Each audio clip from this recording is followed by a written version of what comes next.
Alors, mon parcours, je suis comédien de formation et j'ai décidé très rapidement de diriger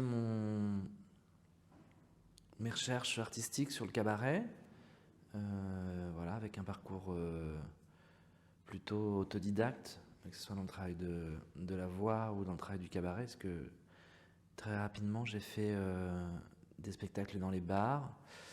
Et voilà, et après j'ai structuré un peu les choses, et ce qui m'a permis de, de vivre plein d'aventures, et dans des cabarets, mais aussi à travers des spectacles que j'ai montés, mélangeant plein de disciplines, puisque moi ce que j'aime beaucoup c'est surtout la rencontre artistique avant tout. Voilà, qu'est-ce qui m'a amené à Ubu Cabaret? Une audition, voilà. Et puis la volonté de Jean Lambert-Will de faire un travail autour du cabaret, pour lequel il m'a demandé de l'accompagner sur les mécanismes du cabaret, qui sont un peu différents de ceux d'un travail de mise en scène lambda, puisque dans le cabaret la place du public est très importante, et la convention n'est pas la même en termes de proposition artistique, car il y a une vraie, moi en tout cas c'est quelque chose auquel je crois, il y a une vraie part et d'éphémère et d'improvisation à l'intérieur du travail de cabaret. Enfin, en tout cas, moi je considère que chaque spectacle n'est pas le même, selon le soir. Sinon, c'est plus du cabaret, c'est autre chose.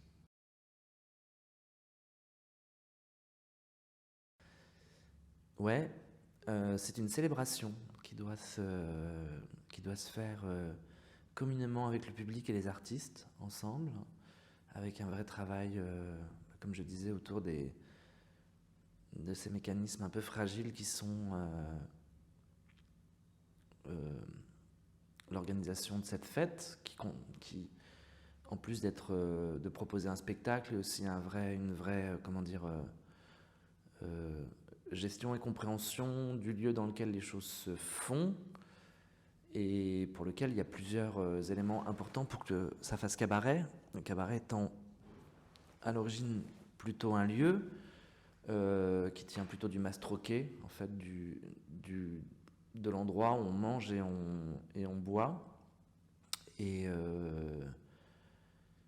du coup, voilà, il y a plein de choses à prendre en considération quand on fait un spectacle de cabaret, notamment l'accueil du public, ce qui se passe avant, ce qui se passe après, ce qui se passe pendant aussi. Et voilà. Et après, ça dépend de ce qu'on met dans le mot cabaret, évidemment, parce que ça peut être juste de l'entertainment, comme ça peut être quelque chose de beaucoup plus artistique, comme ça peut être des formes un peu plus hybrides, telles qu'on peut le voir actuellement, et dans les cabarets, et dans les scènes un peu plus interlopes, on va dire underground, qui mettent en place enfin en tout cas c'est plutôt des collectifs d'ailleurs, qui mettent en place des projets de cabaret.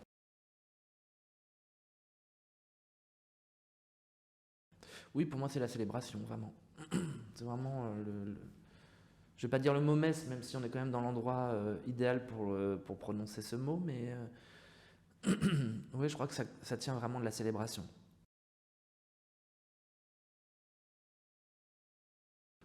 Mon Dieu, la vieille arlésienne. Monsieur Kyle est né d'un projet que j'ai tourné dans des bars et sur des scènes de salles des fêtes aux alentours d'Orléans.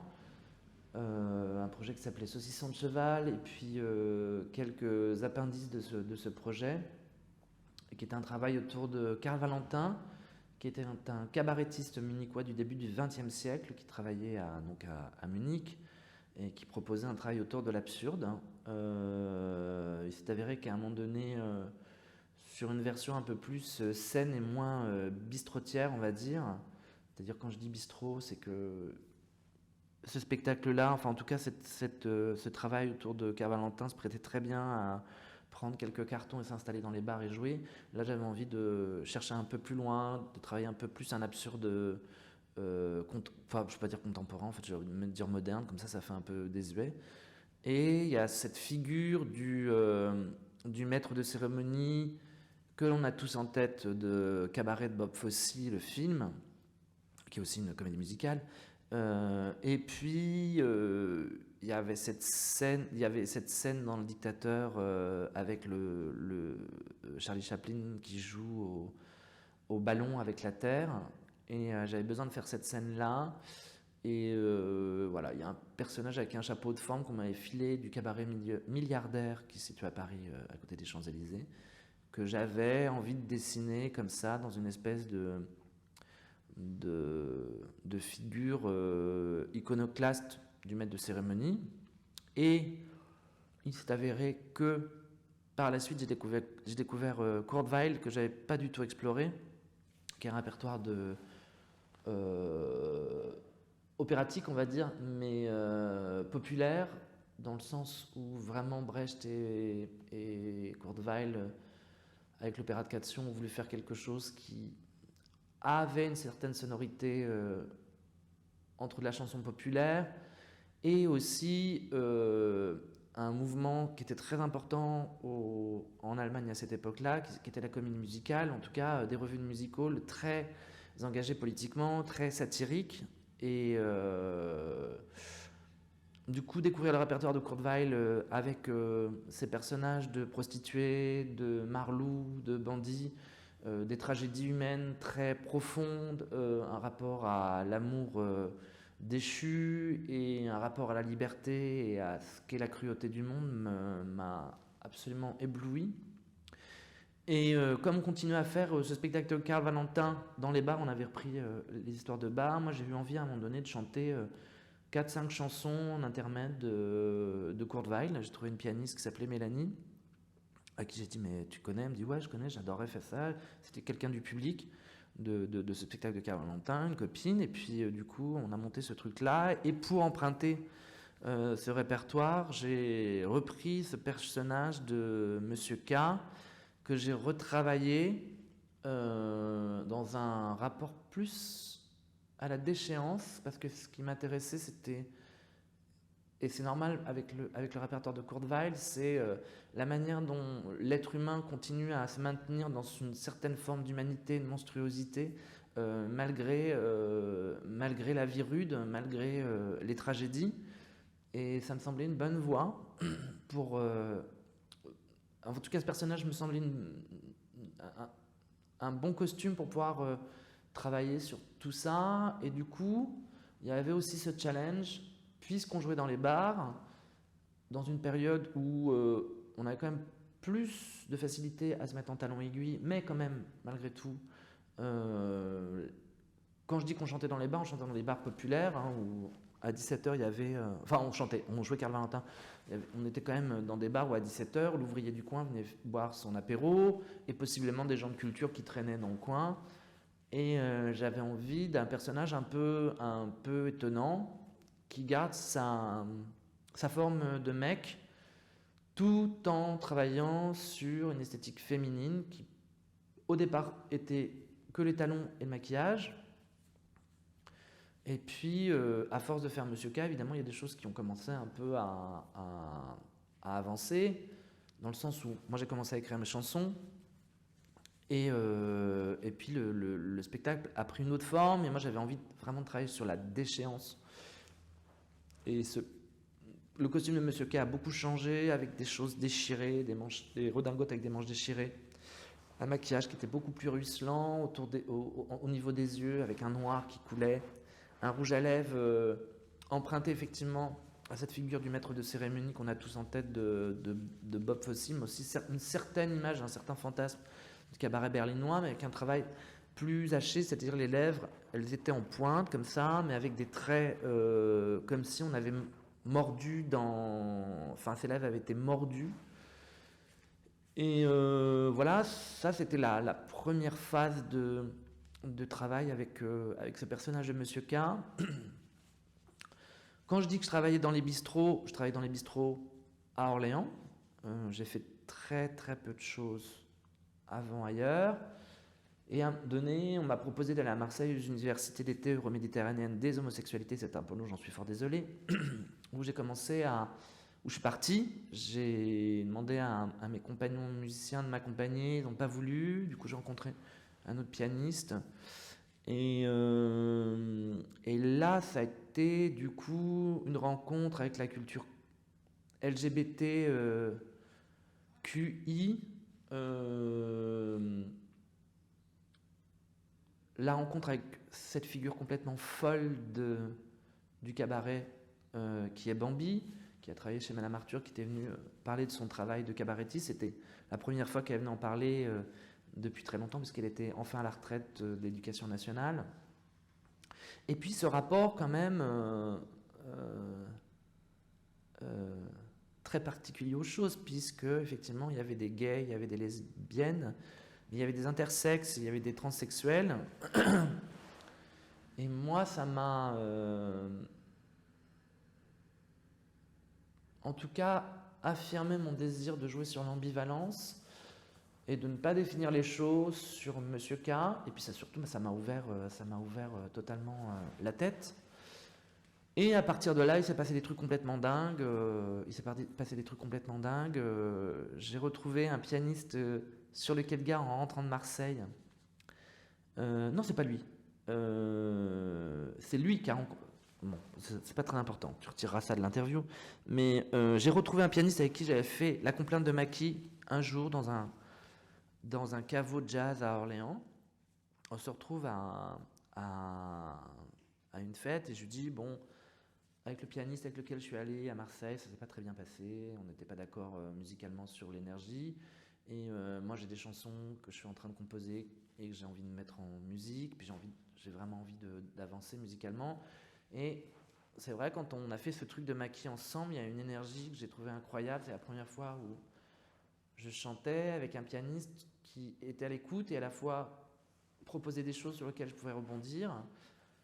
Et c'était assez magique comme expérience. Et Antoine Bernolin, qui est mon pianiste depuis, me raconte, tu sais, en fait, quand vous êtes revenu à Marseille, j'ai croisé l'autre pianiste au moment où il descendait de Marseille. On a discuté ensemble. Il m'a dit, il y a eu un truc. Voilà, alors je vais pas mettre des choses du destin ou des choses comme ça. Mais voilà, et on a fait rapidement des choses. J'ai fait une première date au Divan du Monde pour une soirée chanson.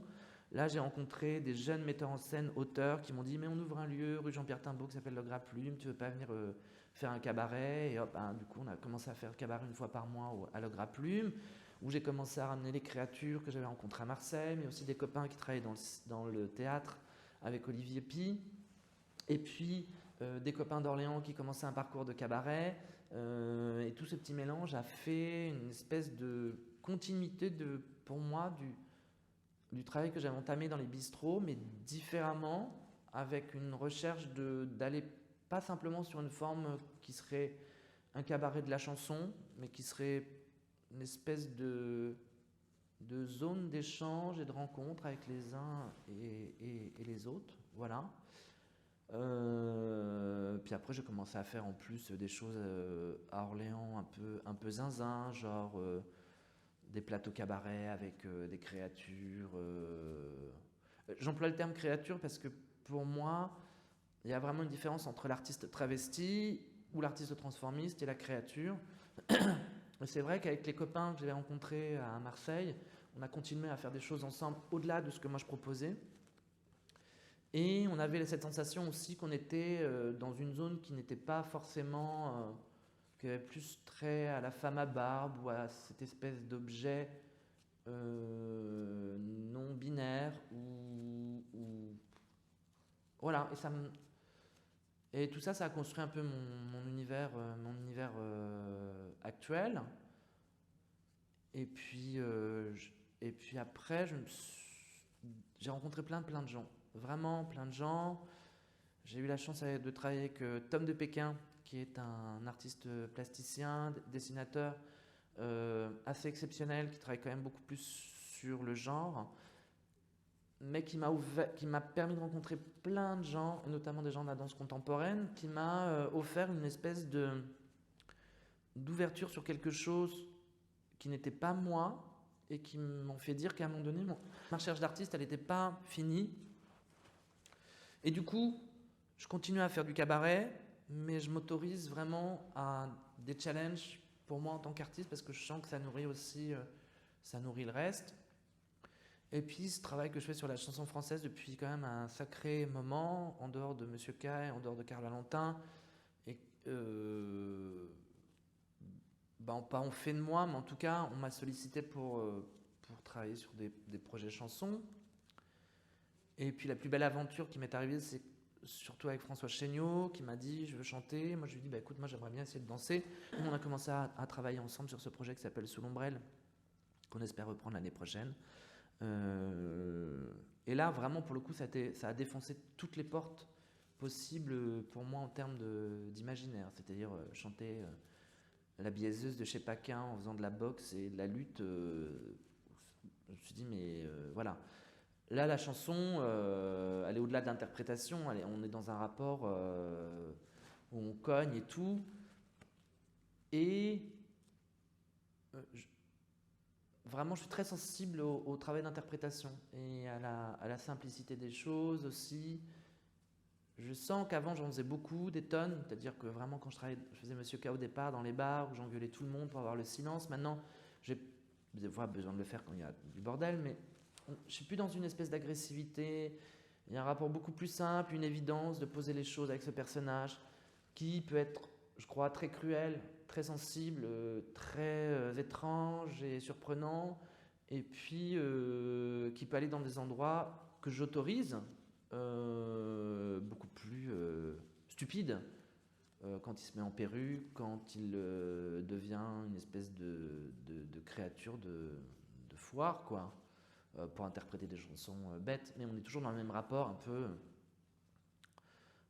Je pense beaucoup à ce duo avec Hôtel de Ville où je fais la petite fille, où je fume une clope. Enfin, la petite fille, je précise, dans Claude François, Le téléphone pleure, où je fume une clope et je bois du vin rouge et on a créé tout un dialogue comme ça. Mais ce personnage-là, j'aime beaucoup. Pourtant c'est Monsieur K. Avec David Noir, on a travaillé aussi sur la figure de Jane Birkin. Ça m'amusait beaucoup que Monsieur K devienne une espèce de Jane Birkin complètement enflée. Voilà. Avec Bertha, avec la Big Bertha, on a fait aussi d'autres choses. Voilà. J'ai l'impression que Monsieur K, c'est pour moi mon point de cabaret. C'est mon endroit de cabaret. Mais maintenant, il est libre d'aller où il veut. Et je trouve ça du coup intéressant. Et je fais le lien avec Ubu de l'emmener aussi ailleurs. Et ça, j'apprécie beaucoup. Pas l'envie de le déplacer complètement ailleurs, de la part de Jean, ou même de Pierre-Yves qui fait les costumes, mais de travailler autour de son esthétique pour l'emmener encore dans un autre champ, dans un autre champ pour batifoler ou faire des choses saugrenues, quoi. Donc ça m'intéresse beaucoup et je suis très content. Voilà. Je vais te redire ce que j'ai dit à l'équipe de Claire Chazal. Deux même. Déchéance et celui-là, je l'aurais pas dit. Je pense qu'il y a beaucoup de lumière dans Monsieur K. Et on dit pour les drag queens qu'il y a des movers, des mères, et même dans le milieu du ballroom ou du voguing, mais je crois que Monsieur K, c'est un mauvais père, mais c'est un père aimant. Oui, c'est de marcher comme un boucher avec des talons aiguilles. Ça, je crois que c'est totalement lui.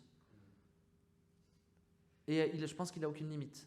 Enfin, il n'a aucune limite. Le travail de la bienséance et le rapport au public est très important pour moi, donc je le maintiens. Mais son irrévérence lui permet de faire tout ce qu'il veut, de toute manière, je pense. C'est la liberté la plus totale, pour moi. Et, surtout, évidemment, comme tous les cinglés d'artistes, c'est ma zone franche, c'est ma zone de liberté à moi. C'est ce qui me permet à Jérôme Marin de faire des choses qui ne s'autoriseraient pas dans la vie de tous les jours. Voilà.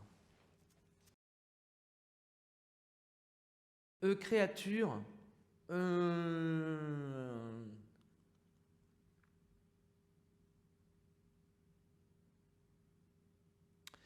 déjà, une créature n'est pas forcément masculine, n'est pas forcément féminine. Elle peut être féminine, elle peut être masculine, elle peut être les deux. Ce que je considère beaucoup, et ça c'est très important, que les artistes féminines qui s'emparent de cette forme de la créature sont tout aussi importantes que les garçons qui s'emparent de cette forme. Une créature, ça peut ou pas être une drag queen, ça peut ou pas être un artiste travesti, et dans les deux sens, c'est-à-dire une femme qui se travestit en homme ou une femme qui se travestit en femme, parce que ça existe aussi. Un homme qui se travestit aussi en homme. Il y a des créatures, des très belles créatures. Et je crois que... Oui, j'étais la seule partie peut-être dont je n'ai pas parlé dans cette interview, c'est que j'ai été aussi drag queen dans les années 90, avant de faire tout ce zinzin de Monsieur K. Avant de faire tout ce zinzin de Monsieur K. Et c'était la période où on avait la possibilité, enfin, on avait un devoir d'être le plus excentrique possible et le plus redoutable possible en costume et en invention de créativité. Moi, des fois, je suis arrivé au Queen avec une robe à cerceau en fourrure violette. Ce personnage de drag queen était peut-être déjà un ersatz de Monsieur K, mais j'avais déjà un chapeau de forme en fourrure orange assez haut aussi, que j'ai traîné beaucoup. Et il y avait ce truc-là. Alors peut-être que pour moi, ce travail de drag queen, qui n'a plus rien à voir avec celui qui est là maintenant, même s'il y a différentes... peut-être certaines familles de drag queen qui vont dans ce travail de déconstruction ou de création complètement de créatures. Mais pour moi, c'est vraiment ce rapport en... La créature, elle est libre. Je pense aussi à Jean-Marie Rivière, tout le travail qu'il a fait à l'Alcazar, où effectivement, on avait des artistes travestis, on avait des artistes danseurs, danseuses, et dans lequel les choses se mélangeaient pour créer des tableaux un peu particuliers, où à un moment donné, ça déborde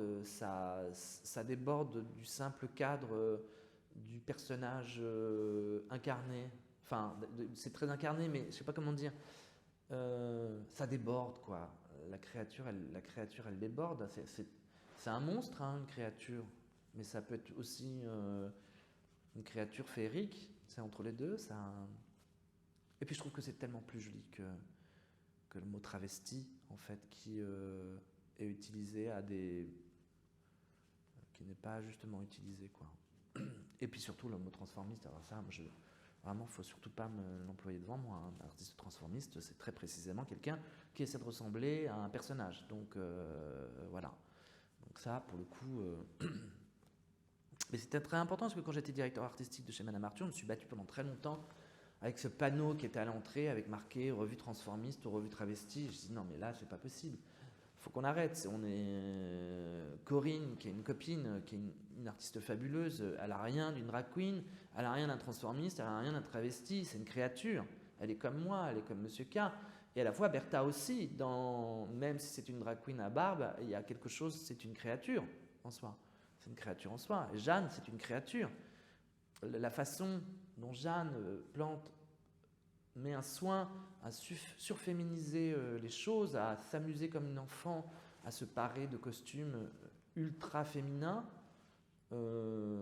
qui n'ont rien à voir avec le déguisement, ça fait d'elle aussi une créature.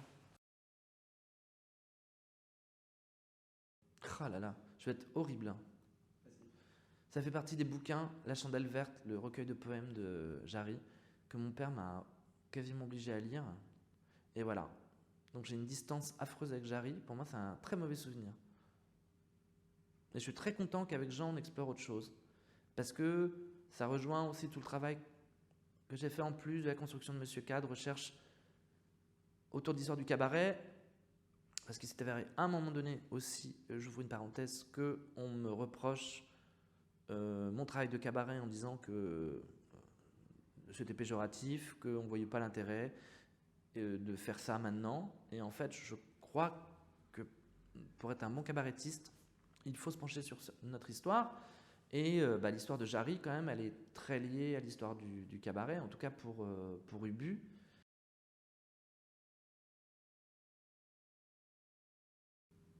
Et Gidouille, il y en a plein. Parce qu'avec Tom de Pékin, Tom de Pékin a un projet sur film cinématographique qu'il met en place depuis de nombreuses années autour d'Alderna Blue, qui est un des premiers textes, je ne sais pas si on peut dire théâtral, de Jarry. Et donc j'ai travaillé avec lui et il m'a fait mettre en musique des textes de Jarry qui sont incompréhensibles pour moi. En fait, c'est comme... c'est pas un mot, pour moi c'est une totalité. J'ai l'impression qu'en ouvrant un bouquin de Jarry, mais pas Ubu, justement par exemple Alderna Blue, j'ai eu l'impression d'ouvrir un bouquin d'herberie de grand-mère avec des recettes secrètes. Il y avait un truc comme un espèce de grimoire où il y a des formules magiques incompréhensibles dedans. Et je trouve que cette grande liberté de langage, cette poésie à l'intérieur, ce surréalisme de la transformation du mot, elle est très belle. Oui, il y a un côté... ésotérique, je trouve. Au-delà de l'aspect absurde. Parce que l'absurde chez Jarry, je crois qu'il est là, mais je crois qu'il est sublimé par d'autres choses beaucoup plus compliquées à comprendre et beaucoup plus mystiques. J'en ai deux. Je fais l'esprit du Père Ubu. Non, je ne fais pas l'esprit, je fais la conscience du Père Ubu. Et après, je fais Victorine, la mère Ubu. Dans le premier cas de figure, je suis en on va pas dire présentation, mais en tout cas animation, avec Jean-Lambert Wild qui joue l'esprit nouveau.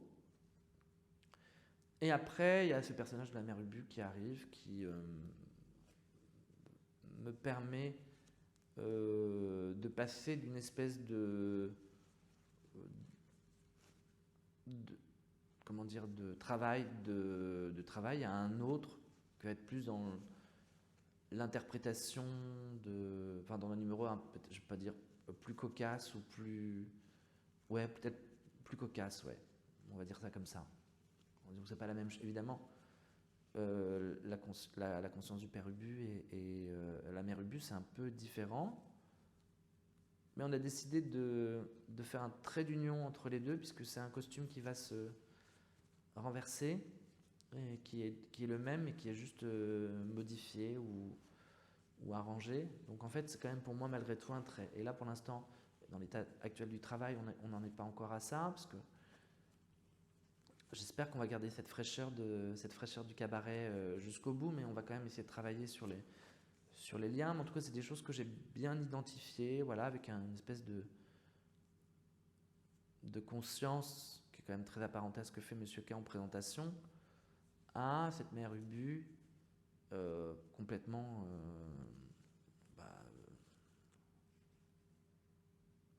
je sais pas comment je pourrais dire.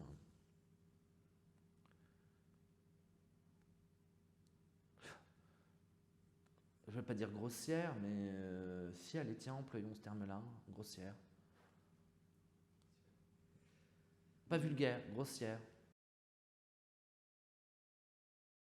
Non, mais la vulgarité, c'est quelque chose qui peut être très intéressant à certains points. La grossièreté, c'est autre chose. Bon, là, quand même, on est quand même sur un spectacle où la merdre est à l'honneur. Donc, on peut dire qu'on baigne dans la grossièreté. Mais là, la grossièreté devient poésie. Elle sert à quelque chose. Par exemple, là, j'interprète en Mère Ubu une vieille chanson qui s'appelle La femme du roulier, qui est quand même très grossière, avec un personnage très grossier à l'intérieur. C'est drôle, une chanson réaliste, mais fantaisiste. Je ne sais pas ce qu'on peut dire de cette chanson, elle n'est pas réaliste, elle est fantaisiste, on va dire. Mais elle est très grossière, elle n'est pas vulgaire du tout pour un sou. Mais voilà, je sais pas. Ah là là, la vulgarité et la grossièreté. Des fois on aime l'un, des fois on n'aime pas l'autre. Et puis des fois on a besoin de l'un faut l'utiliser, et des fois, il faut utiliser l'autre aussi. Ça dépend du cadre. Ouais, c'est terrible. Qu'est-ce que c'est la vulgarité à notre époque? Ben, en tout cas, là, l'arme de la grossièreté me semble plus appropriée.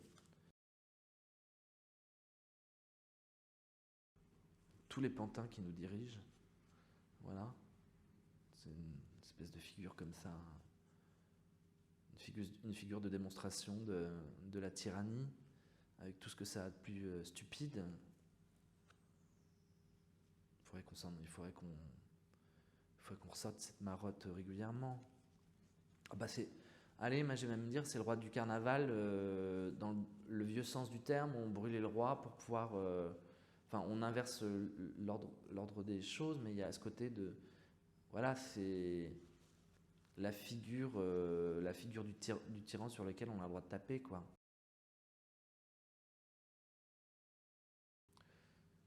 Le roi est mort, vive le roi.